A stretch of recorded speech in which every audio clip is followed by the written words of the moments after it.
This video is sponsored by Skillshare. Welp, I make video essays about comic book movies on YouTube, so eventually we had to talk about... Spider-Man Homecoming is one of my favorite Marvel Cinematic Universe movies. It really is, I'm not joking. It's really funny. Tom Holland is a terrific Peter Parker. The score by Michael Giacchino is easily my favorite from the MCU. And the dad talk is one of the best individual scenes in a recent comic book movie, even though it includes this line. I'll kill you. I'll kill you dead.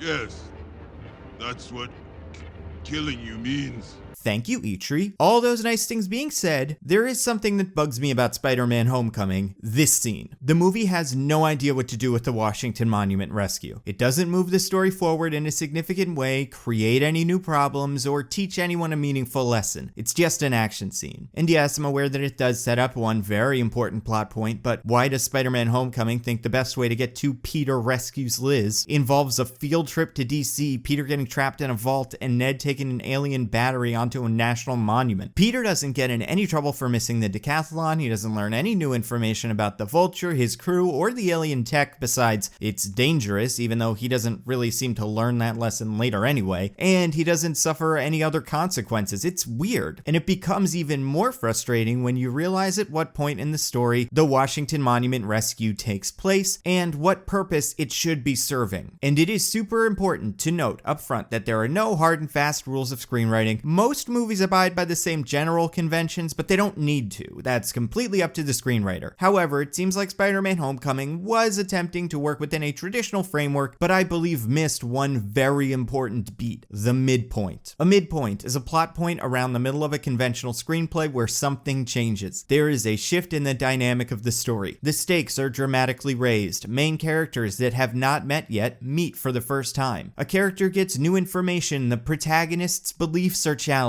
And usually this leads to the protagonist's goal and their approach to achieving that goal changing. They go from being a passive participant in the story to an active one. A midpoint is important because of how a midpoint affects pacing and how it can help to define character development. Black Panther is a great example of a well-structured screenplay with a particularly effective midpoint that hits all of these beats. For the first half of the movie, T'Challa is reacting to Claw and by extension Killmonger, but at the midpoint he is forced to confront Killmonger for the first time. T'Challa's views are challenged when he learns that his father, T'Chaka, abandoned Killmonger as a child, and then Killmonger challenges T'Challa for the throne, defeats T'Challa, and throws him off the waterfall. Now the main characters are forced to stop reacting to Killmonger and start actively trying to solve the problem. And of course, they have a new goal: stop Killmonger. Everything changes at the midpoint. I'm bringing this up because Spider-Man Homecoming does not have a midpoint, and it definitely could have used one. Spider-Man Homecoming is a movie about Peter Parker trying to stop the Vulture pretty much from minute one. Peter foils the bank robbers, and then he goes after Shocker at the weapons sale, and then he tracks down the Vulture in DC, and then he catches him on the ferry, and then they fight on the plane, and Peter saves the day. Peter is always right, which means he does not need to change his approach to dealing with the Vulture or being Spider-Man, and that does not give Peter an opportunity for any real growth. There need to be points in the story where Peter's views are challenged, and he is forced to change his course of action, learn new information, go from being reactive to proactive, and in a traditional screenplay, the best way to do that is with a midpoint. Adding a midpoint that functions like a traditional midpoint functions would have forced some character development into this movie. We do get a mid-movie action scene in the form of the Washington Monument rescue, but it doesn't fulfill any of the criteria I previously mentioned. And in case you don't remember how this scene plays out, Ned takes the Chitauri battery thingy into the monument, and not to nitpick, not unlike my podcast, Mostly Nitpicking, please subscribe, but what does Ned think will happen if the security guards see the battery on the scan and search his bags? Will they be okay with him holding onto a piece of alien contraband? To be fair, a lot of stuff apparently gets by these guys, but still, it's pretty dumb. The X-ray machine also makes the battery unstable, and the battery causes an explosion that traps the students in a dangling elevator. Peter is forced to climb to the top of the monument to save his friends. Is this a great action set piece? Absolutely. I'd love it. In fact, I love almost all of the action scenes in Homecoming. But is it an effective midpoint? Absolutely not. Does Peter get new information about the arms dealers? Not really. He knows that they're robbing damage control, but that information isn't all that important going forward. Does Peter meet a new character? Nope. He met the Vulture earlier. Are the stakes raised? Not really. The Vulture now recognizes that Spider-Man is a problem, but that realization doesn't change his actions. He doesn't go looking for Spider-Man. Vulture just keeps doing what he's doing. Does this change Peter's goal in any way? No. He still wants to stop the Vulture. Are Peter's beliefs challenged? No, he still believes he can save everyone. It doesn't work. This scene is supposed to be a crucial moment in Peter's character development, and instead it's nothing. It's just an action sequence, a good action sequence, but not anything remotely near what the movie needs at that point. And I think there is a very simple change that can be made to Homecoming that fixes that issue. The Washington Monument rescue should not be the midpoint of this story. It should come later. But then if the midpoint isn't in DC, where's the midpoint in Spider-Man Homecoming? When do things change drastically? When does our protagonist get new information? When are the stakes raised? When can our protagonist and antagonist finally meet? Well, this is the perfect midpoint of Spider-Man Homecoming. It fulfills, or could fulfill, all the criteria I mentioned before. And this is the first scene that literally and figuratively puts Spider-Man in the middle of the action. It's everything we need. So I want to walk through how moving the ferry scene would change the midpoint of this movie, outline a few tiny changes in the beginning of the movie that you need to make to facilitate this midpoint, and talk about how this change would affect the rest of Spider-Man Homecoming. Let's start with those tiny changes. First, I would keep the Vulture largely absent from the first half of Spider-Man Homecoming. Adrian is still leading what we will call Team Toombs, and it's clear that he's playing a larger part in his operation than the movie is letting on. Maybe we can see bits of the Vulture suit in the background of their hideout, but I want to save the Vulture reveal for the midpoint of the movie. I am a big proponent of revealing information to an audience slowly, and if possible, at the same time as our protagonist, especially if the reveal is going to surprise our protagonist. I don't think having the Vulture be present in the beginning of the film adds all that much to the story. You can keep him out of the action and not change too much. Vulture doesn't need to catch Spider-Man and toss him in the river during the first chase. The chase can just end on its own. Maybe Shocker gets another hit on Spider-Man, or Shocker causes some sort of disaster as a distraction, which forces Spider-Man to let the thieves go. Make Spider-Man curious about how they're getting the tech, but don't give him all the info. And Tony isn't forced to save Peter. We'll save those moments for later. And if we're saving the DC scenes until after the midpoint, we don't need to worry about changing the second time Peter meets the Vulture, the damage control robbery, because that interaction just happens later. So Peter foils the arms deal and he learns about Team Toombs. He goes and tells Tony about them, and Tony tells Peter that he'll take care of it. And then Peter backs off. He doesn't pursue Team Toombs. He goes about his business as a kid in school. Peter also realizes that this suit does a lot of different things and he should probably figure out what those are. So Peter tests out the suit on his own. Now, instead of trapping Peter in the damage control bunker and forcing him to learn about his new suit, we can have a short scene where Peter tests the different suit functions just because he's curious. So then Peter hears something's going down on the ferry and hops on. And you may be asking, if Peter isn't proactively pursuing Team Toombs, why would he end up on the ferry in the first place? It's a pretty ridiculous coincidence to have Peter also just happen to be on that ferry, although ridiculous coincidences are a cornerstone of the Spider-Man movies, good and bad. But my best answer is that Peter, or even Ned, has built a device to scan for other weapons with a similar energy signature to the Chitauri egg, and one day it just happens to activate. So yeah, still a coincidence, but not as crazy as before. But if you have a better way to put Peter on the ferry without having him actively pursuing Team Toombs, please leave it in the comments. I would like to hear it. Once Peter gets on the ferry, he's able to ID Shocker 2, Schultz, from the arms sale and get ready to make the bust. And Spider-Man feels completely prepared to handle the Shocker. He really only lost the first fight with Shocker because he wasn't expecting having to deal with the gauntlet. But if he knows the punches are coming, Spidey can web up the gauntlet and the Shocker isn't really a big deal. Very similar to how the Shocker is traditionally mismatched against Spider-Man in the comics. So day saved, problem solved, right? But then the Vulture rips through the van and attacks Spider-Man, and because of how we've changed the rest of the movie, this moment becomes a huge deal. This is the first time these two characters have met. This is Peter realizing that stopping these arms dealers is going to be way more dangerous than he thought. And Peter is going to try to stop the Vulture. They fight on the ferry and their fight has the same result: disaster. Tony shows up in an Iron Man suit to save the day. Let's play the end of this scene the same way we played the end of the first Vulture encounter in the movie. Tony isn't in the suit. He scolds Peter. tells Peter that law enforcement will take care of the Vulture and takes Peter home. But things have changed. Peter is determined. He cannot stay on the sidelines anymore. We are at the point of no return. Peter believes that the Vulture is a threat that only a superhero can deal with. If the FBI and other law enforcement try to stop Vulture on their own, they might get hurt. And Mr. Stark doesn't seem all that interested in doing anything about it, so Peter feels responsible. And the Vulture also creates new challenges. He's way more dangerous than the Shocker or any of the other thugs Peter's been dealing with thus far. Vulture can fly, which makes him an even more unique threat. Vulture also has more experience using the weapons than the other goons. And maybe most importantly, the ferry disaster has put Peter on Tony's radar, and Peter needs to go after the Vulture in secret. Otherwise, he could risk getting arrested because he is breaking the Sokovia Accords. And yeah, technically the Accords apply specifically to Avengers, but Peter fought on Tony's side with the rest of the Avengers in Civil War. Why wouldn't he have to play by the same rules as the other Avengers? And this interaction also shows Toomes that Spider-Man is a serious threat, and next time they meet, Toomes needs to be ready to put him down. And since we have this well-defined midpoint, the DC bit makes more sense as a continuation of Peter's new goal, actively pursuing the Vulture. Peter tracks down Aaron Davis, finds out that Team Toomes is working on a heist in DC, and deliberately goes on the trip in an effort to find the Vulture. And it doesn't have to be an academic decathlon trip, just a field trip. Peter sneaks away from the group and misses the Washington Monument tour like in the movie, pretends to be sick, and while he's sick, Peter goes after the Vulture. Peter manages to track down the Vulture pre-heist. This can be where he first sees Toomes' face. Then Peter interrupts the Vulture's robbery of a damage control truck, but since Peter has already trained with his new webs, there's no real good reason for us to trap him in the damage control building. Instead, this will be the second big Spider-Man v Vulture fight. And this fight is a little more even. There are some buildings in DC that Peter can swing down while chasing the Vulture, and the Vulture could just fly up and away, but Toomes wants to kill Spider-Man since Spider-Man keeps interfering in his plans. And this scene ends with Spider-Man and Vulture's fight moving towards the National Mall. Spider-Man gets a good hit on Vulture, which damages Vulture's wings, but in the process somehow also damages the Washington Monument. Spider-Man goes to save the people in and near the monument. Vulture uses this as an opportunity to escape, and then this kicks off the monument sequence. And by swapping the ferry and monument scene, we aren't just escalating the tension by raising the stakes, we're escalating the tension by raising the Spider-Man. Over the course of the movie, as Peter continues to pursue the Vulture, Peter ends up in higher and more precarious situations. First, he's standing on a ferry, then he's swinging around a city, then he's swinging around the Washington Monument, and then he's hanging off a plane. The challenges Peter needs to meet are getting more dangerous as the story progresses, and this is represented by how high Peter is off the ground. So look where we are. Now the Washington Monument sequence is the natural next step of the plot. Peter uses a class trip as an excuse to fight a villain, which inadvertently puts his classmates in harm's way. Peter feels responsible for almost getting everyone killed, and now Ned, who was previously on Peter's side, is angry at Peter and their relationship is strained. This makes Ned's return when Peter is fighting Shocker 2 a little more meaningful. And on top of all of that, Peter goes home, and who does he find there but Tony? Peter gets his suit taken away because he disobeyed Tony's orders and put people in danger. Peter is at his lowest point possible, until Peter learns that the Vulture is Liz's father and is threatened by Toomes. Then he's at his lowest point. And now Peter has a big choice to make. Follow Mr. Stark's advice, have a normal fun dance and be happy, or sacrifice that happiness to continue the path he has been on since the midpoint to do what he believes is right. Oh, and I've got one more tiny change, but first, a message from our sponsors. Like I said in the beginning, this video is sponsored by Skillshare. Skillshare is an online learning community with over 20,000 classes in things like video editing, design, business, technology, and more. Premium membership gives you unlimited access to high-quality classes on must-know topics so you can improve your skills, unlock new opportunities, and do what you love. And I've said this before, but I think video editing for Premiere Pro for Beginners by Jordy Vanderput is a great way to learn about how to make videos like this. Jordy does a great job of walking you through the basics of using Premiere, which happens to be what I edit on. Skillshare is also super affordable. An annual subscription is less than $10 a month, and you can join the millions of students already learning on Skillshare today with a special offer just for you guys. Get 2 months of Skillshare for free. To sign up, visit the link in the description, and the first 500 visitors get 2 months of unlimited access to over 20,000 classes for free. Act now and start learning today. So I had one other small problem with Spider-Man Homecoming. Homecoming that has to do with the airplane finale. Here's the problem. Peter being there makes the situation a million times worse. Vulture's plan seems to be to fly over to the autonomous plane, because why bother putting anyone on your plane to keep an eye on the most important objects on the planet? Anyway, Vulture flies over to the plane, uses those magic marbles that we will never see again, even though they are incredibly useful, to enter the plane. Then, Vulture clones the plane's transponder signal and launches a drone with the same signal to trick Stark's computers into thinking the plane is going where the drone goes. And then, Toomes reroutes the plane, I assume to some hideout of his, where Toomes and whatever goons he has left will steal all the weapons and arc reactors and things like that. Now, let's say Peter escapes the rubble and Toomes' plan goes perfectly. Toomes and his friends are selling these things out of the back of a van. They don't know Thanos or anything like that. If Peter tells Tony about Toomes, Tony can easily track down Toomes and get everything back pretty much immediately. Instead, Peter sneaks onto the plane and gets in a fight that ends with the plane crashing into Coney Island, very nearly killing a bunch of people, and it only crashes because in their fight, Toomes and Peter destroyed both turbines on the wing of the plane, one of which is completely Peter's fault. So this entire crash could have probably been avoided if Peter did what Tony said. And all of Peter's development thus far, and all of this guilt and everything he has learned, would suggest that the right course of action in the finale is to do what he has to do and not rely on Tony Stark. However, the movie sets up a situation where that's the wrong thing to do. So I would change Toomes' plan a little bit, and I would have Toomes explain it to Peter in their meeting. So what are you gonna do?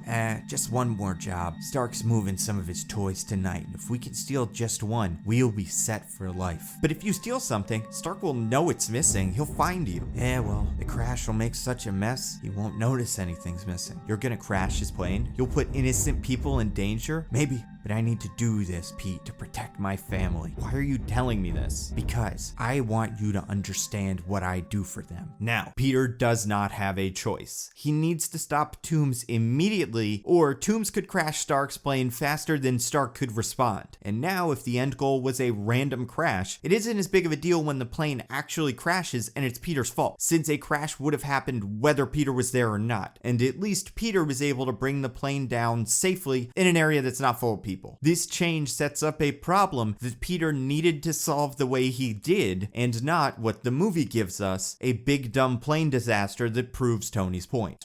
Thank you to everyone who continues to support the channel on Patreon. You guys are the best. If you want to see your name up here, get access to videos early, other cool stuff, throw in literally any amount of money at patreon.com/NandoVMovies. Really, it means so much to me. It's so cool that all of you guys support the channel. I love talking to you guys there, showing you the videos, getting your feedback. It's really cool. Also, subscribe to my podcast, Mostly Nitpicking. Every week, me and my co-host DJ pick apart a piece of pop culture by looking exclusively at the details. We've done Shazam, we did Captain Marvel, we're going to do Hellboy and Endgame when that comes out. We also have restarted our mini show After the Thrones. Every week, me, DJ, and good friend of the show, Chris Diggins, recap an episode of Game of Thrones. The title of the show is a joke based on a show that used to exist but no longer exists, but whatever, it's called After the Thrones. If you subscribe to Mostly Nitpicking, that'll just show up in your feed. So if you enjoy Game of Thrones, I'd give that a listen too. We're everywhere podcasts are found, and we're at NitpickingPod on Twitter. I'm sure you guys have noticed that I have a brand new logo, which is so cool. I really want to give a big thank you to Michael Penda, who designed the logo and has been working with me for the last month or so on it. Follow him on Instagram. He's Peanut Free Panda, like the bear, and tell him how much you love the logo. It's super cool. Last thing, follow me on Twitter, twitter.com/NandoVMovies. It's where you can get updates on the podcast and videos and other cool stuff. Also, next video is going to be a little different. I'm so excited about it. Look out for that next week. That's all I got. I'll see you next time.